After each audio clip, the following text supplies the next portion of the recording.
Sports was the only thing growing up that made me feel of use to an extent.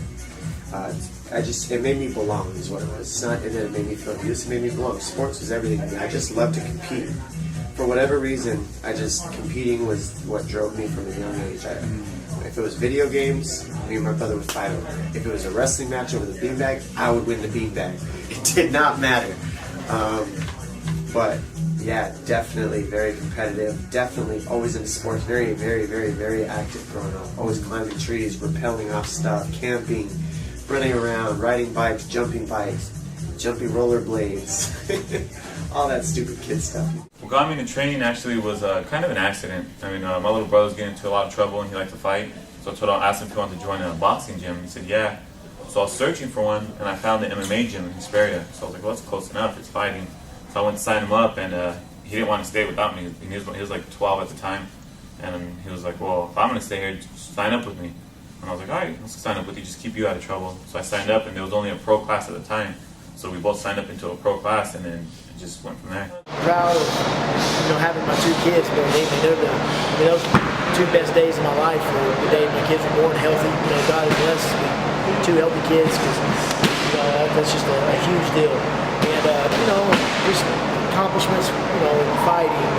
And I don't really have anything particular, but I would give it all up just to, for my family and everything. That's what it took. But luckily, I got a great support system with my family at home, and it allows me to do what I do. Before, just because I'm quiet, and I'm actually a nerd to some degree because, my parents are really, really focused on education, so I was always in, AP classes and calculus and reading and studying and stuff. I play sports too, so I was just quiet. So I've been bullied before, just because, one of the places I'm thinking in particular, because my mom is of a different race, and it just brought a lot of problems, black kids would say certain things and push me a certain way, and then it'd be a problem, or I moved from another area, so you say things a little different and you talk a little different than people there, and they want to fight. So it's, I've been bullied a few times, but it happens. Really cool spot right now, which is that I get to train, I get to work on my physical aspects, and I get to work with a bunch of kids. I teach a kids Muay Thai class, so I get to be around them and see them every day, and it's really neat. They're like a sounding board. The better that I'm doing and the more positive that I am, the more that I can see it in them, the more that I contribute, the more that I can see coming back out of them. And that's a positive thing. Another reason I'm happy about the lifestyle choices is that it seems like everyone around me is getting healthier too. It's living proof that you can do anything you set your mind out to do, and I didn't want to be the guy who was 30 years old looking back, 40 years old, I coulda, woulda, shoulda done this. I didn't want any regrets, and the window of opportunity is only open for so long. Sometimes you just gotta say screw it and jump in head first and not look back, and regardless, I knew I wouldn't have any regrets if I did that, so I went for it. My kids, I love them, I discipline them, I spend time with them, I provide for them, all of the above, man. It takes all of those things. I think the biggest thing is this time. I think you gotta spend time with them, and if you got a busy lifestyle and you got a work schedule, the time you spend with them has to be present. You have to be there, totally engaged in what you're doing with them. You got to be involved in there. What's up? Are you guys doing an interview? Yeah. You have to be, involved in everything that they do. You gotta. That's part of loving them. If you don't love your kids, then you're probably not spending time with them. But if you love your kids, you enjoy them, you appreciate them, you want to be around them. You want to see them be, successful. You want to see them enjoy life and reap the rewards of their work and their effort. In the 90s, it was the kickboxer era. Everybody was all into kickboxing. American Kickboxer had just come out. With Bloodsport. So I was a big fan of the kickboxer.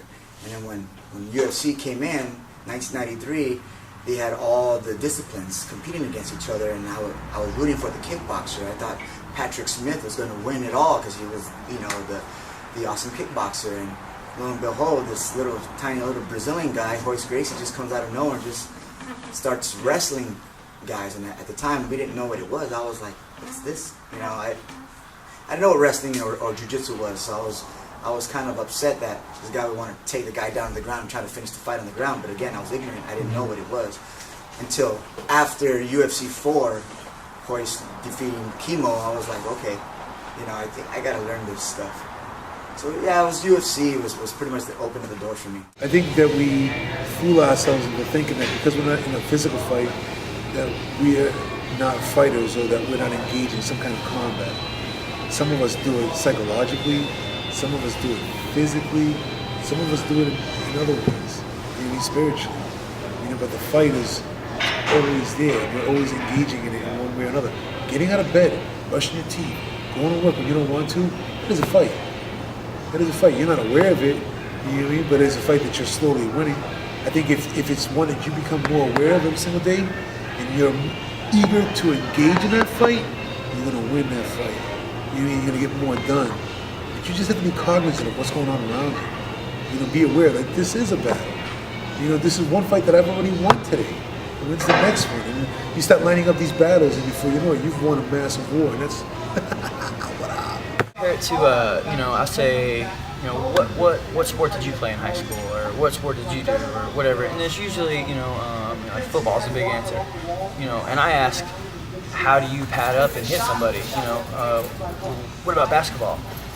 Okay, well, how do you put your shoes on and go run up and down a court, you know, in NASCAR? How do you get in a car and drive around in circles? I mean, I do the same thing that you're doing. You know, it's a mindset. It's, you know, I guess maybe I'm desensitized to it. I don't know, but I'm not getting into a fight. I'm not in a fight. I'm in a competition. I mean, a fight to me is where there's no control, numerous people can jump in. I am in a controlled environment. Nobody's gonna hit me from behind. Nobody's gonna stab me or shoot me. You know, this is a competition, and I treat it as such. You know, I go in there to play a game of football, you know, and I'm trying to disguise blitzes, and I'm trying to, you know, throw Hail Marys at the same time. So I do it just like any other person in their respective sport.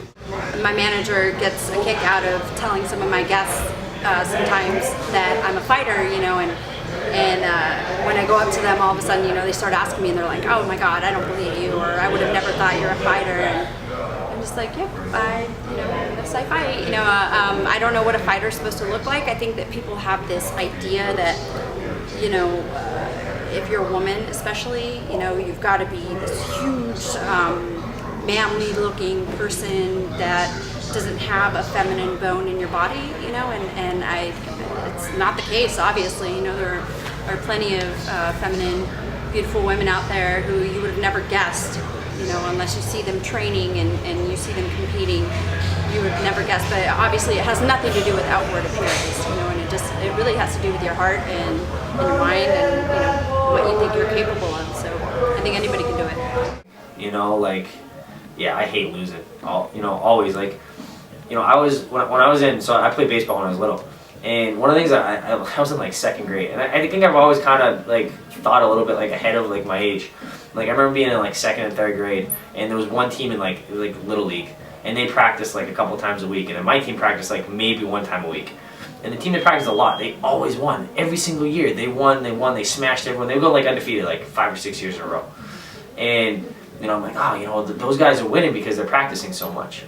So I always looked at that, like when I was doing jiu-jitsu and stuff like that. Like I would always be here early, I would leave late, I'd be here every day. You know, and I just, you know, if you're gonna do something, you should do it. You know, you shouldn't just kind of, you know, just jump in a little bit. You know, you should jump in 100%. You should go with it as much as you can. You should put every bit of energy and effort you have into it. So that's why I was with jiu-jitsu. You know, I was here early, and I was always training hard, and I did really, really well. I had good results. So because of that, you know, I just applied that to everything. My father was not a good guy. My brother's father, different fathers, but not a good guy. So, you know, we grew up with just our mom basically running the household, and my brother, who's 6 years older than I am and a lot bigger than I am, especially as kids. We used to brawl all the time, and then I would then take that out on the street. You know, by the time I was 15 years old, I had been convicted of 13 assault charges. It's not how many fights I was in. That's how many times that I went to court. That's not even how many times I went to court. That's how many times I went to court and the other people showed up, and then I got convicted. And that's not a good thing. That's a very bad thing. I had no direction. I had nobody to say, okay, Marcus, that's the wrong thing to do. Let's get back on track. Let's focus what you're doing, and let's do this. And if you continue to do this, and you continue to be good, I'll help you or whatever. I didn't have any male role model to help me through all that. I remember the time that Rampage was in my garage at my grandmother's house, and I was holding mitts for him, trying to help him with his boxing. He was showing me a little bit of wrestling, and I said, okay, give me a 1-2 left hook. His left hook was slow as Christmas, but when he hit my hand, he found and spun me around, and I said, oh my God, you got power. I said, all you got to do is keep repetition, man, the speed will come. I was like, you got some hands on you, dude.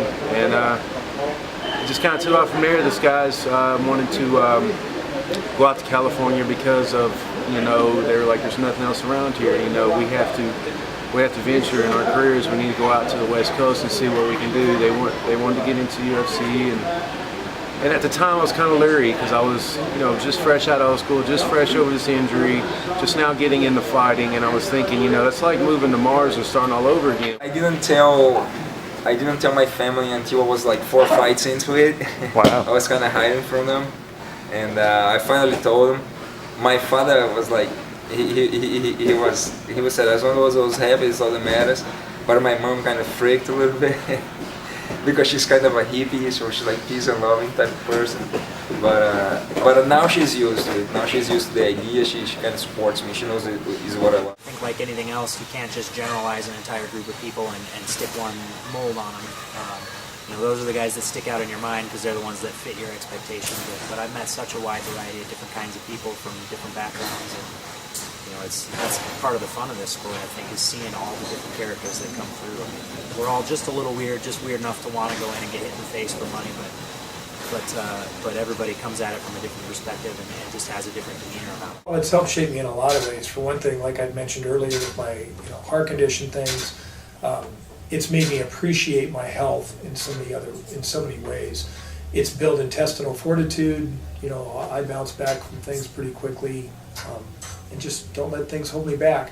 And what for me began as a way to defend myself turned into a passion. My passion found me, and it's kind of continued. And being on the cutting edge of MMA when it first started all the way into where it is now is a very exciting position to be in as far as I think team is the second most important thing in fighting. I mean, and number one is the mental aspect and the mental edge. But number two is your team.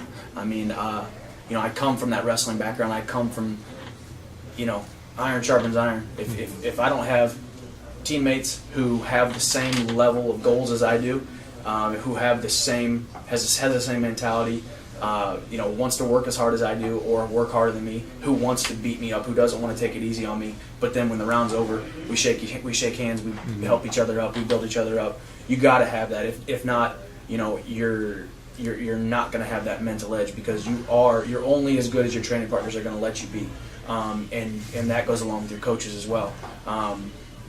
These guys who are trying to run their own training camps, they're trying to be the head honcho. No, I'll do this today, not that.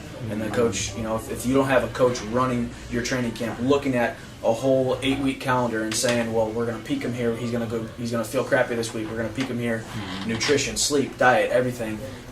That gives you such a leg up on the competition, or the guys who just want to run their own stuff and say, oh, I felt good today. I think I'm in shape, or I'm feeling sharp. I think my hands are on point, whatnot. So the team is so important, and that's one of the big moves that I've made. This year I was at Extreme Couture for 2 years, and I made huge gains. I won the world title when I was at Extreme Couture. I had a great boxing coach in Gil Martinez, who got my hands to where they were for that point, and then a great grappling coach in Neil Melanson, and a ton of guys there at Extreme Couture.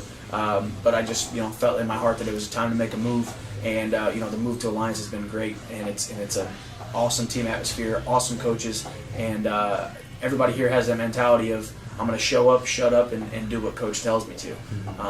And that's for me, to me, I think that's the recipe for the best recipes for success in this sport. Honest, I'm proud of course, my fighting accomplishments, and I'm of course proud of my family and everything. But I'm actually pretty proud of the happiness I have brought to like my friends and my family, and this community I've created, this gym I have, and this place I have. It, I feel fulfilled, helping my friends out and giving back a little bit. It really does. I'm not trying to be corny or whatever, but I really do enjoy that. I really enjoy having this seminar going on right here for the local kids, and meeting this amazing wrestling coach who's a 4-time national champ through our community, and meeting my fiance because she kickbox, and meeting my stand-up coach, the great Thai guy, makes me great Thai dinner, and having something for my dad to participate in now that he's retired, and which he does great at, and people who lost their wives or whatever come here and have a great time and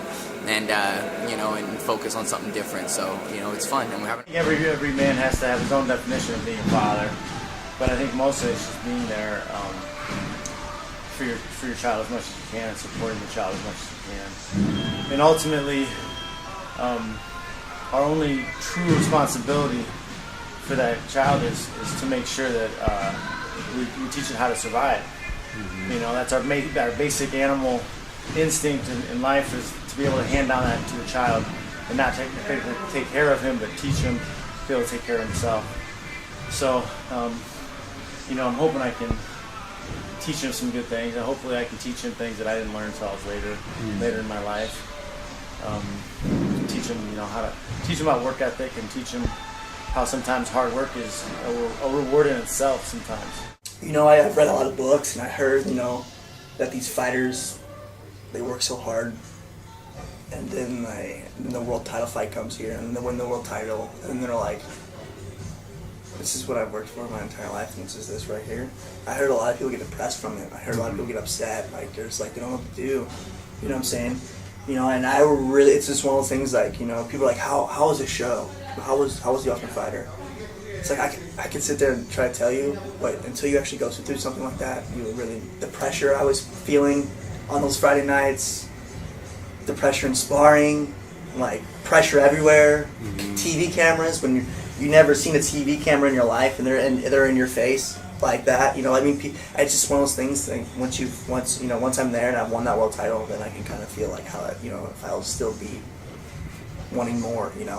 I finally got into wrestling, my first sport, when I was a sophomore in high school. It was just a fluke kind of situation. My brother had this friend who went to military camp, and he came back, and since I was a tomboy, I was used to beating them up, and then I guess they had hit their boy strength, like where they hit puberty or whatever, and he kind of like was beating me up, and he was like, well, don't feel bad, I went to wrestling camp, and I'm a wrestler now, and girls can't wrestle, so don't feel bad. And I was like, oh, what? Did you say girls can't do something? And I got that mentality, and he said, yeah, don't feel bad, girls can't wrestle. So I went out and I joined the wrestling team the next day, and I stuck with it for all through high school, and got progressively better and transitioned into college, and that was my main sport. I used to be into drifting, racing, drag racing, anything to get the edge, right? And when I first started jiu-jitsu, it's more like just to see how far I can go with it, when I started and I stepped on the mat, I wanted to be, since I'm from Guam, I wanted to be what BJ Penn was to Hawaii. I wanted to be, the John Tuck of Guam. And that was just my dream. And I thought if BJ Penn can be a champion in UFC and a black belt in like 3-4 years, I think I felt like I could do the same thing. So me stepping on the mat, him and GSP is kind of like the people I was inspired by. And once I stepped on the mat, I was hooked. They look at me as, probably not really educated, stupid, crazy, stereotypes like that. If you're fighting, you must not be too smart. We don't know, a lot of fighters are very smart. You got people who are doctors, lawyers, people who are engineers and who they fight. Joe Lauzon's a perfect example. If you know him personally, I know him personally, he's a nerd. He's a geek. He's like into video games, into computers. He's a computer genius. You know, he's a geek, but he's a badass. He's a badass geek. He's the guy, you know, that, you know, in the right circumstances, you could probably whip my ass. You know, I mean, in an MMA fight, honestly, I think I win, but only because I'm bigger than him. If we was the same size, you know, he probably would whip my ass. So, I mean, but it's a perfect example. You know, here's a guy who's a geek. You know, he plays video games, but once he gets the cage, he's a beast. You know, he'll knock you out if you talk trash about him. So that's the national. It doesn't mean because you're a fight that you have a certain mindset or you're stupid or educated. It's like a sport. You know, like basketball. Not all basketball players are, you know, stupid. You know, not all of them are smart. Some of them are, some of them are not. But at the end of the day, they're playing the same sport, and it's just a sport that you love. So I was never a fighter outside of the sport. I didn't get into too many, you know, fights as a kid. I was like a street fighter. I didn't walk around with a chip on my shoulder trying to bump into people or act like a bully or anything like that. But I don't know, I think there's always something where I just wanted to prove things to myself, you know, to see if I could do things. And that was really what motivated me for MMA, I think. Because I thought of it as the ultimate challenge, sort of to test myself, not because I wanted to beat up the other guy, but just because I wanted to see if it's something that I can do. And, you know, when you're in the cage, in my opinion, you really don't have the luxury of getting too emotional or too distracted by anger or anything like that. You have to concentrate on the job that you have to do because the stakes are really high and there's really no margin for error. So if you're wasting your energy on something else like anger or hatred or whatever you might want to call it, you're really not focusing on your job, which is to, within the rules of the sport, find a way to win. I did a wrestling scholarship in Japan, right? I did terrible in school. I never got 1A, never did anything. I actually did this wrestling scholarship was in Japan, so I had to, the prerequisite, they liked my wrestling, but they said I had to learn Japanese and pass the test to get into college. And it's the same test everyone else did, same as the Japanese people. So it was tough. So I quit my job, and within 3 months I went from 0 Japanese to passing this entrance exam. And I mean, you know, I went through whatever years of school up to year 12 doing nothing, next to nothing, you know. Never got an A, never did anything except for art or basketball. And then, you know, through training and whatnot, I guess I had a work ethic, and also because I saw the prize at the end of this was to get my wrestling scholarship, which would, you know, help me out in the passion and stuff. So 3 months, 7 days a week, 8 to 10 hours a day, plus training twice a day, I'd be studying Japanese. I wake up in the morning, study while I'm eating breakfast. I go to my tutor, show him my homework, you know, do an hour and a half with him, go to the gym. On the way to the gym, I'm listening to Japanese. I do my workout, you know, go home, I'm studying again. I got training that night. I come home, I study more, and I go to bed. I did that every day for 3 months, and I passed my exam. You know, I think fighters are viewed, especially, you know, in my relationship now, you know, her friends and family were very concerned, you know, thinking that maybe I might snap or things like that. Maybe I have you know, an evil streak, you know, and, you know, that's kind of the way it's been painted. And, you know, it sells, I guess. And I've got, I don't know, I've been told I have that look, and I don't know what that look really means. But I get approached enough about it, you know, and now I've had fights on TV, so maybe it's a little bit more of that. But yeah, when they get to know me, it's very much a different reaction. It usually takes, you know, a while before they say, like, wow, you know, I thought it was kind of an act that you were being so nice, but now I see that it's really you, and then we just go about our, you know, then everything's copacetic, you know, everything's good then. But yeah, no, I think there's a definite stigmatism with fighters, and we are the most humble group of people. The fight family, much like any other sporting circle, is very tight, I think, and it's been great. I mean, some of the greatest people I've met have been through the fight world. I mean, there's no one I'd like to spar with more than George St. Pierre. I mean, and it's not because I get to say I get to spar with him, but when I spar with George, I mean, don't get me wrong, man. He's busted my nose a couple times, But it's not. He's not trying to take your head off your shoulders. He's trying to work on improving his skills in the gym. He's not trying to hurt you. Now, I know people get hurt and things happen and stuff like that, and I've seen some terrible injuries even in practice. It happens. But I really enjoy training with those guys that have a very high level, but you know what? Those guys are the most under control. When you get guys just trying to break into the ranks and they think that they're going into the gym to prove something to someone, and you're not trying to prove anything to anybody. You're just trying to get yourself better. Remember, success is not how good we are compared to other people. Success is how good we are compared to how good we could be. And when I think of George, I always think of that. I always think, you know, George doesn't compare himself to me taking him down. I mean, he's not happy about that, but, and yes, I have taken George St. Pierre down. Hooray me. But at the end of the day, George is always comparing himself to how good he could be, not to how good, you know, I am in the gym. So I try and use that as an example. But for the most part, I mean, there's some guys that are really scary to spar with, like Shane Carwin, because he's such a monster. And I'm in that light heavyweight class, so, you know, I get to get bumped up with him, which I love Shane. He's a great guy. I mean, you've never met a more docile, nice, soft-spoken guy when you're just sitting around, you know, going out to dinner with him or something. I mean, fantastic individual. But when he hits you, you know, you're going to see what your grandkids are going to look like, you know. You know what? It can only prepare you physically. Well, even it can't really, because your adrenaline's up so much and your nerves. And I remember I was fighting Sarah Kaufman, who nobody really knew at the time. She was 3-0, and you know, now she's like right second in the world. Was undefeated for the longest time, but yeah, I lost that fight, but I still loved it. I don't know, I still love the whole competitive edge behind it, you know, seeing how far you can really strive and push yourself. And, you know, it's, you know, I think it has a lot to do with my old coach, who always kind of pushed us, you know, never to give up, never to stop, never quit.